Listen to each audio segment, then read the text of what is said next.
नमस्कार, बहुत बहुत स्वागत है हमारा खास प्रस्तुति में।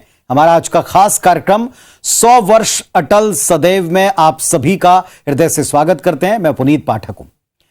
पूर्व प्रधानमंत्री अटल बिहारी वाजपेयी की शख्सियत ऐसी कि उनके शख्सियत के विशेषताओं के हर एक क्षेत्र में चर्चे हुए हैं। आज 100वीं जयंती उनकी है।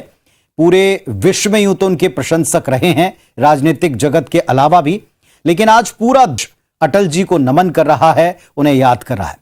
प्रधानमंत्री नरेंद्र मोदी ने सोशल मीडिया एक्स पर पोस्ट करते हुए पूर्व प्रधानमंत्री अटल बिहारी वाजपेयी को श्रद्धांजलि अर्पित की। लिखा है कि 25 दिसंबर का यह दिन भारतीय राजनीति और भारतीय जनमानस के लिए एक तरह से सुशासन का अटल दिवस है। वे स्टेटस मैन की तरह खड़े हुए हैं, लोगों को लगातार प्रेरित कर रहे हैं और बरसों बरस वे अटल रहेंगे, वे इसी तरह प्रेरित करते रहेंगे। पार्टी नेता हो, संसद सदस्य हो, मंत्री हो या प्रधानमंत्री, अटल जी ने प्रत्येक भूमिका में एक आदर्श को प्रतिष्ठित किया। एक कार्यकर्ता के नाते अटल जी के साथ कार्य करने का सौभाग्य मिला। अनेक स्मृतियां आंखों के सामने उभर करके आती हैं।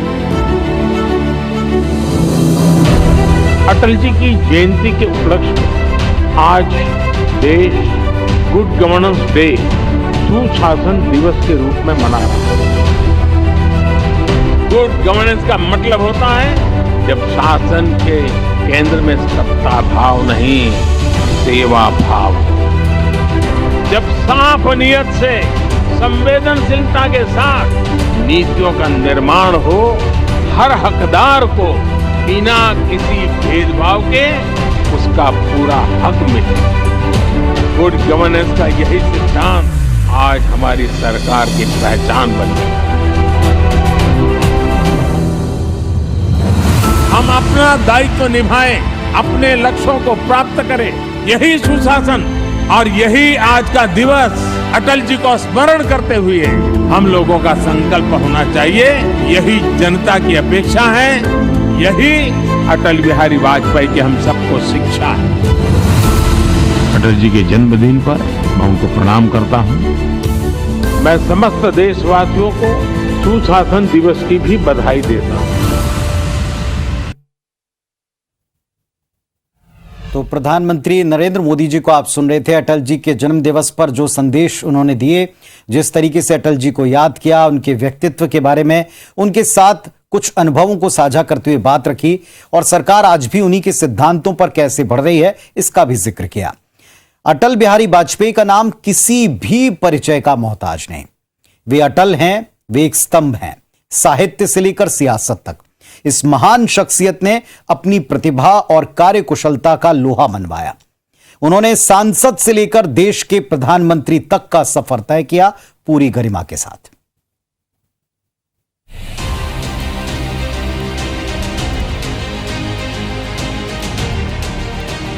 पच्चीस दिसंबर 1924 को मध्य प्रदेश के ग्वालियर शहर के एक शिक्षक के घर में जन्मे अटल बिहारी वाजपेयी का जीवन संघर्षों की जीती जागती मिसाल है। इनकी शुरुआती पढ़ाई ग्वालियर के ही विक्टोरिया कॉलेज में हुई थी, जिसका नाम अब लक्ष्मीबाई कॉलेज हो चुका है। बाद में इन्होंने कानपुर के डीएवी कॉलेज से राजनीतिक विज्ञान में स्नातकोत्तर किया और पत्रकारिता में अपने करियर की शुरुआत की। अपने कुशल कार्यशैली के कारण राजनीति में उन्होंने जल्दी ही अपनी पकड़ बना ली और 1951 में भारतीय जनसंघ के संस्थापक सदस्य बन गए। 1957 में वाजपेयी पहली बार भारतीय जनसंघ की ओर से सांसद बने।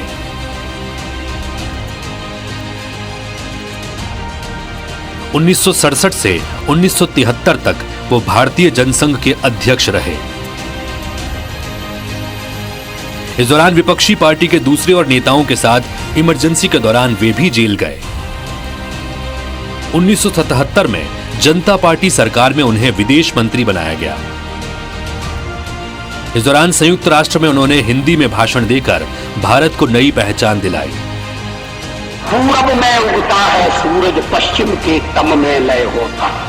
1980 में भारतीय जनता पार्टी के संस्थापक सदस्य रहे और 1980 से 1986 तक वो भाजपा के राष्ट्रीय अध्यक्ष भी रहे। साथ ही पार्टी के संसदीय दल के नेता भी रहे। सांसद से प्रधानमंत्री तक के सफर में उनके जीवन में न जाने कितने उतार चढ़ाव आए।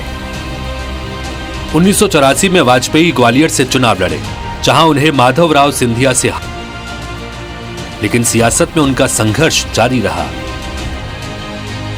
16 मई 1996 को वाजपेयी पहली बार देश के प्रधानमंत्री बने, लेकिन लोकसभा में अपने गठबंधन का बहुमत साबित न कर पाने की वजह से 31 मई 1996 को उन्होंने त्याग पत्र दे दिया। इसके बाद 1998 तक वो लोकसभा में विपक्ष के नेता रहे। 1998 के आम चुनाव में सहयोगी पार्टी के साथ उन्होंने लोकसभा में बहुमत सिद्ध किया और इस तरह दूसरी बार प्रधानमंत्री बने। लेकिन इस बार भी AIADMK ने समर्थन वापस ले लिया, लिहाजा एक बार फिर उनकी सरकार गिर गई। देश में दोबारा आम चुनाव हुए। 1999 में हुए चुनाव में राष्ट्रीय जनतांत्रिक गठबंधन यानी NDA बनाकर भाजपा ने चुनाव लड़ा और गठबंधन को बहुमत हासिल हुआ। वाजपेयी ने एक बार फिर प्रधानमंत्री की कुर्सी संभाली। अटल बिहारी वाजपेयी को कई पुरस्कारों से नवाजा गया। उन्हें पद्म विभूषण, लोकमान्य तिलक पुरस्कार, भारत रत्न और एक बेहतर सांसद के लिए पंडित गोविंद वल्लभ पंत अवार्ड से भी सम्मानित किया गया। एक कवि का हृदय रखने वाले वाजपेयी अपनी कविताओं को लेकर भी हमेशा चर्चा में रहे। उनकी कविताएं ही उनके अनुभवों और अनुभूति का सच्चा प्रतिबिंब है।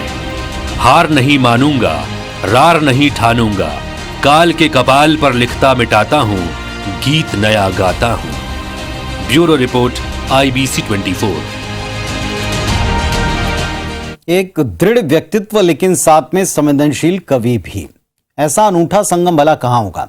राजनीति में रहकर संवेदनशीलता से विषयों को बड़ी कड़ाई से कैसे समाज के हित में लागू करना है, ये कोई अटल जी से ही सीख सकता है। छत्तीसगढ़, हम जिस राज्य के निवासी हैं, ये राज्य अगर मध्य प्रदेश से पृथक होकर अस्तित्व में आया, स्वतंत्र हुआ, तो इसका क्रेडिट, इसका श्रेय पूर्व प्रधानमंत्री अटल बिहारी वाजपेयी जी को ही जाता है।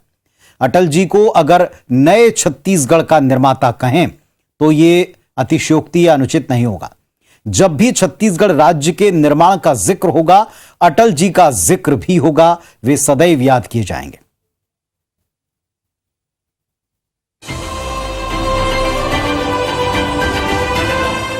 1 नवंबर 2000, यही वो तारीख थी जब छत्तीसगढ़ देश के 26वें राज्य के रूप में वजूद में आया।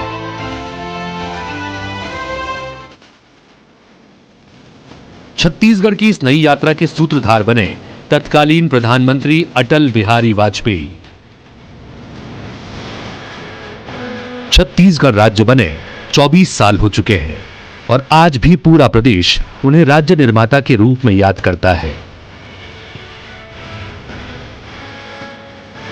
साल 1998-99 में रायपुर के सप्रेशाला मैदान में अटल जी ने छत्तीसगढ़ की जनता से यह कहा कि आप मुझे 11 सांसद दो, मैं छत्तीसगढ़ राज्य दूंगा।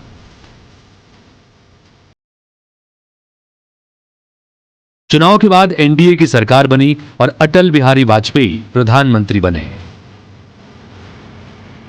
उन्हें छत्तीसगढ़ से किया अपना वादा याद था। उन्होंने छत्तीसगढ़ को अपने सपनों की मंजिल तक पहुंचाने की तैयारी शुरू कर दी। 25 जुलाई 2000 को मध्य प्रदेश राज्य पुनर्गठन एक्ट लोकसभा में पेश किया गया और 31 जुलाई को पारित भी हो गया, जबकि 3 अगस्त 2000 को यह राज्यसभा में प्रस्तुत हुआ और 9 अगस्त को पारित हो गया। इस तरह छत्तीसगढ़ के निर्माण का रास्ता खुल गया। प्रदेश के तमाम नेता, चाहे वो किसी भी दल के हों, अटल जी के इस अमूल्य योगदान को याद करते हैं। प्रदेश की जनता के दिलों में भी अटल जी के लिए अलग स्थान है। नए राज्य की स्थापना के बाद भी एक प्रधानमंत्री के रूप में अटल जी ने हमेशा छत्तीसगढ़ के विकास में हाथ बटाया। रायपुर एम्स का ऐलान उन्हीं के कार्यकाल में हुआ। इसी तरह सीपत के NTPC प्लांट की आधारशिला भी उनके वक्त में रखी गई। ये 2 उदाहरण ही यह बताने के लिए पर्याप्त हैं कि नए छत्तीसगढ़ को संवारने के लिए कितने संजीदा थे अटल जी। और अटल जी की शख्सियत का सबसे महत्वपूर्ण पहलू था उनकी वाणी, उनके शब्द, उनके विषय और विषयों का प्रस्तुतिकरण। अटल बिहारी वाजपेयी संसद में जब जब बोला करते थे, जब वे बोलने के लिए खड़े होते थे, तो नेता चाहे इस पक्ष का हो, उस पक्ष का हो या बाहर बैठी जनता, कान लगाकर सुनते थे, ध्यान लगाकर समझते थे। साइलेंस हो जाया करता था जब जब अटल जी बोलते थे। विपक्ष में रहते हुए जब भी वाजपेयी बोलने के लिए खड़े होते तो सरकार चुपचाप मौन रहकर सुनती। लेकिन ऐसा नहीं कि हंगामे तब नहीं होते थे, असहमतियां ना होती होंगी, तब भी होता था। ऐसे एक बार वाजपेयी जी के बोलने के लिए खड़े होने पर विपक्षी सदस्यों ने बीच में टोका टोकी शुरू कर दी। गुस्साए वाजपेयी जी बैठ गए, कह दिया अब मैं नहीं बोलूंगा। वाजपेयी के बैठते ही पूर्व प्रधानमंत्री चंद्रशेखर ने टोका टाकी करने वाले सांसदों को जमकर करीकोटी सुनाई। पूरे देश ने देखा। इसके बाद अटल जी ने फिर खड़े होकर अपना पूरा भाषण दिया।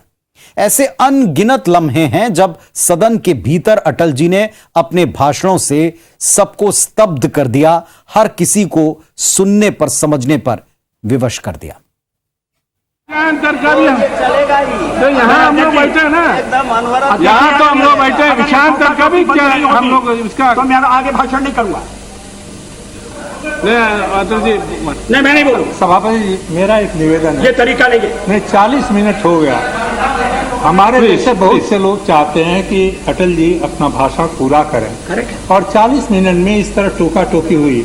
मैं सम्मानीय सदस्यों से कहूंगा, कोई ऐसी बात नहीं कह सकते हो जिसका वो जवाब नहीं दे सकते। अगर इस तरह चलता रहेगा तो इस विवाद का कोई अर्थ ही नहीं रह जाएगा।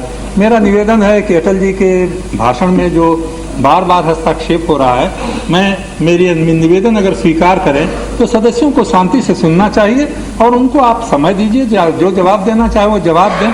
लेकिन 40 मिनट में अटल जी मुश्किल से 10-5 मिनट बोल सके होंगे, ये अच्छी बात नहीं। तो इसलिए मैं अपील करूंगा सब आदरणीय मेंबरों से कि आपको अगर कोई ऐसी बात हो तो आपके बाहरी आने में आप कुछ रिप्लाई दे सकते हैं। ऐसे टोका टोकी बिल्कुल बर्दाश्त नहीं करूंगा मैं। अब सभापति महोदय, मैं आर्टिकल 356 की चर्चा कर रहा हूं, उसमें मैं कोई आरोप नहीं लगा रहा। ये मैं मांग जरूर कर रहा हूं कि जब सब रास्ते बंद हो गए और कोई रास्ता खुला नहीं है, तो फिर इस परिस्थिति का तकाजा ये होगा कि आर्टिकल 356 का उपयोग किया जाए। प्लीज, यूनाइटेड फ्रंट ने भी आर्टिकल 356 को खत्म करने की बात नहीं कही है। ठीक है, इंटर स्टेट काउंसिल बनी है, वो विचार कर रही है और उसका दुरुपयोग रोका जाए, इसका प्रबंध करना जरूरी है। Cow belt, I don't know where ये काऊ बेल्ट है, काऊ बेल्ट का समर्थन है। जो काऊ बेल्ट जिससे कहा जाता है उसको इस तरह से सदन में उल्लेखित करना। किस क्षेत्र की आप बात कर रहे हैं? हरियाणा में हम हरियाणा में जीते, हमने कर्नाटक में समर्थन प्राप्त किया है, और ये ठीक है कि केरल में और तमिलनाडु में हम उतने शक्तिशाली नहीं है, मगर हमारा संगठन है। पश्चिम बंगाल में भी हमें 10% से थोड़ा कम वोट मिला हुआ है। अगर आप वोट की बात करते हैं तो फिर 10% वोट की बात करिए। इस सदन में एक व्यक्ति की पार्टियां, एक व्यक्ति की पार्टी, और वो हमारे साथ, हमारे खिलाफ जमघट करके और हमें हटाने का प्रयास कर रहे हैं। उन्हें प्रयास करने का पूरा अधिकार है, मगर है वो एक व्यक्ति की पार्टी। एकला चलो रे, और चलो एकला अपने चुनाव क्षेत्र से और दिल्ली में आकर हो जाओ इकट्ठे रे। किस लिए इकट्ठे हो जाओ? देश के भले के लिए। स्वागत है, हम भी अपने ढंग से देश की सेवा कर रहे हैं, और अगर हम देशभक्त न होते और अगर हम निस्वार्थ भाव से राजनीति में अपना स्थान बनाने का प्रयास न करते, और हमारे इन प्रयासों के पीछे 40 साल की साधना है। ये कोई आकस्मिक जनादेश नहीं है, कोई चमत्कार नहीं हुआ है। हमने मेहनत की, हम लोगों में गए हैं, हमने संघर्ष किया है। पार्टी 365 दिन चलने वाली पार्टी है। ये कोई चुनाव में कुकुर मुक्के की तरह से खड़ी होने वाली पार्टी नहीं है। और आज हमें अकारण कटघरे में खड़ा किया जा रहा है, क्योंकि हम थोड़ी ज्यादा सीटें नहीं ले सके। हम मानते हैं हमारी कमजोरी है, हमें बहुमत मिलना चाहिए। राष्ट्रपति ने हमें अवसर दिया, हमने उसका लाभ उठाने की कोशिश की है, हमें सफलता नहीं मिली, वो अलग बात है। लेकिन हम फिर भी सदन में सबसे बड़े विरोधी दल के रूप में बैठेंगे और आपको हमारा सहयोग लेकर सदन चलाना पड़ेगा, इस बात को मत भूलिए। मगर सदन चलाने में और ठीक तरह से चलाने में हम आपको पूरा सहयोग देंगे, ये आपको आश्वासन देना चाहते हैं। मगर सरकार आप कैसी बनाएंगे, वो सरकार किस कार्यक्रम पर बनेगी, वो सरकार कैसी चलेगी, मैं नहीं जानता। लेकिन जहां तक दलितों का सवाल है, शेड्यूल कास्ट के टोटल मेंबर्स हैं 77, और उनमें से 29 मेंबर्स बीजेपी के चुने गए।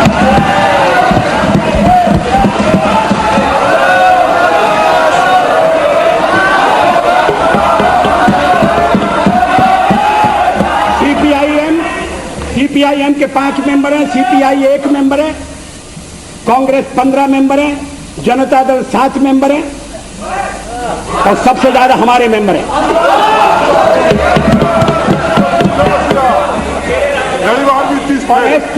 एसटीसी में भी, शेड्यूल ट्राइब्स में भी total number of seat is 41, BJP 11। हमारा जनाधार नहीं है, हमें लोगों का व्यापक समर्थन प्राप्त नहीं है। अगर आप हमें छोड़कर सत्ता बनाना चाहते हैं और आप समझते हैं कि वो सरकार टिकाऊ होगी, मुझे तो उसके टिकने के लक्षण नहीं दिखाई देते। वो पहले तो उसका जन्म लेना कठिन है, जन्म लेने के बाद जीवित रहना कठिन है, और ये सरकार अंतर विरोधों में घिरी हुई देश का कितना लाभ कर सकेगी, ये एक प्रश्नवाचक चिन्ह है। हर बात के लिए आपको कांग्रेस के पास दौड़ना पड़ेगा, और जब आप उन पर निर्भर हो जाएंगे, अभी तो मैं नहीं जानता, पहले चर्चा हुई थी, कुछ शर्तें लगाई जा रही, फिर चर्चा हुई कि कोऑर्डिनेटिंग कमेटी बनाना पड़ेगी।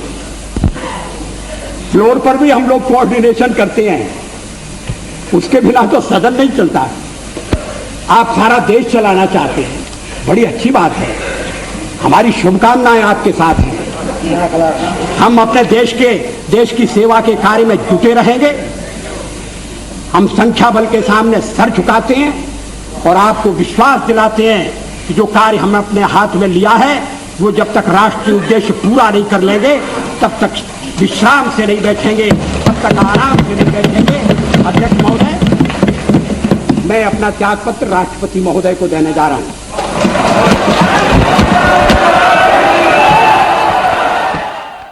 तो साहब, सत्ता की अपनी ताकत होती है, सत्ता का अपना आत्मविश्वास होता है, लेकिन एक नेता जिसका आत्मविश्वास उन परिस्थितियों में जबकि सरकार नहीं है, जब सरकार से आप जा रहे हो, तब उस वक्त इतना कॉन्फिडेंस, और ये वाणी और ये पिन ड्रॉप साइलेंस, इस तरीके के वक्ता अटल जी रहे हैं। उनकी कविताओं से भी हम सब वाकिफ हैं। समय का अभाव था, वरना कविताओं को भी हम आप तक पहुंचाते, लेकिन आज भी उनकी कविताओं के, उनके आत्मचिंतन और उससे उपजे विचारों का कायल है न केवल राजनीतिक जगत, बल्कि उसके बाहर के लोग भी। हम सब भी उनको नमन करते हैं और वाकई कहते हैं कि अटल जी एक ही थे, वे आज भी अटल ही हैं। नमस्कार।